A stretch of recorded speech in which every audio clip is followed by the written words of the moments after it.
कर्नाटक चुनाव में बीजेपी की हार का विलेन आ गया सामने। बीजेपी नेता ने ही हरवा दिया। बीजेपी नेता के एक बयान ने खड़ा कर दिया बड़ा बवाल। पार्टी नेताओं ने ही लगा दी क्लास। कपिल मिश्रा को मध्य प्रदेश लाकर बुरी फंस गई बीजेपी। अब दिल्ली भेजने का कर रही बंदोबस्त। तमिलनाडु तक में डीएमके में करुणानिधि के बच्चों को बताना है तो डीएमके को वोट दो, लेकिन अगर अपने बच्चों को बचाना है,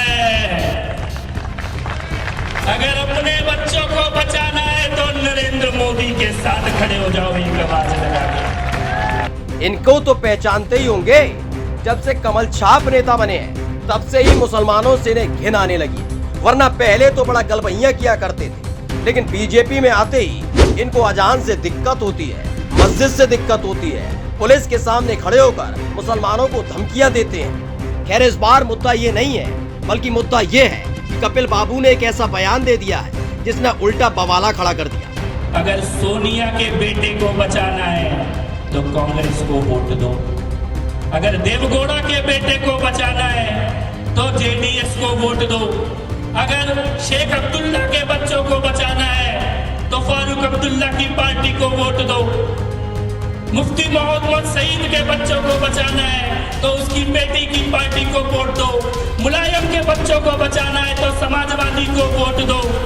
ये तमिलनाडु तक में डीएमके में करुणानिधि के बच्चों को बताना है तो डीएमके को वोट दो, लेकिन अगर अपने बच्चों को बचाना है, अगर अपने बच्चों को बचाना है तो नरेंद्र मोदी के साथ खड़े हो जाओ। एक आवाज लगा के अपने इस बयान पर बड़े इतरा रहे थे कपिल मिश्रा कि देखो, साहिब की भक्ति में पूरा विश्लेषण किया गया है और क्या साहित्यिक ज्ञान से भरपूर बयान दिया है, जिसमें बता रहे हैं कि किसी और पार्टी को वोट दोगे तो उनके बच्चों का भला होगा, लेकिन मोदी जी को वोट दोगे तो देश के बच्चों का भला होगा।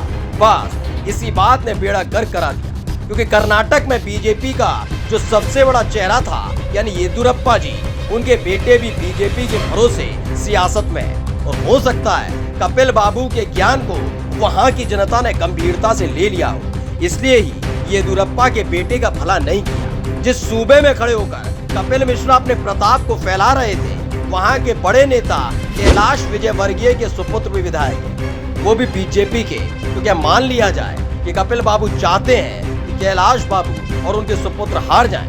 सवाल तो शाह साहब का भी है, जिनके लाडले डैडी की कृपा से साहेब बने बैठे हैं। अगर जनता बीजेपी को वोट नहीं देती है तो जूनियर शाह का भला करने से जनता बच सकती है। खैर, कपिल मिश्रा ने अपने ही बयान से अपनी ही पार्टी की फजीयत करा दी। इसलिए कहा जाता है, पहले बोलो फिर बोलो। अगर सोनिया के बेटे को बचाना है तो कांग्रेस को वोट दो, अगर देवगौड़ा के बेटे को बचाना है तो जेडीएस को वोट दो, अगर शेख अब्दुल्ला के बच्चों को बचाना है तो फारूक अब्दुल्ला की पार्टी को वोट दो, मुफ्ती मोहम्मद सईद के बच्चों को बचाना है तो उसकी बेटी की पार्टी को वोट दो, मुलायम के बच्चों को बचाना है तो समाजवादी को वोट दो। ये तमिलनाडु तक में डीएमके में करुणानिधि के बच्चों को बताना है तो डीएमके को वोट दो, लेकिन अगर अपने बच्चों को बचाना है, अगर अपने बच्चों को बचाना है तो नरेंद्र मोदी के साथ खड़े हो जाओ। एक आवाज लगा के स्पेशल डेस्क द घंटा।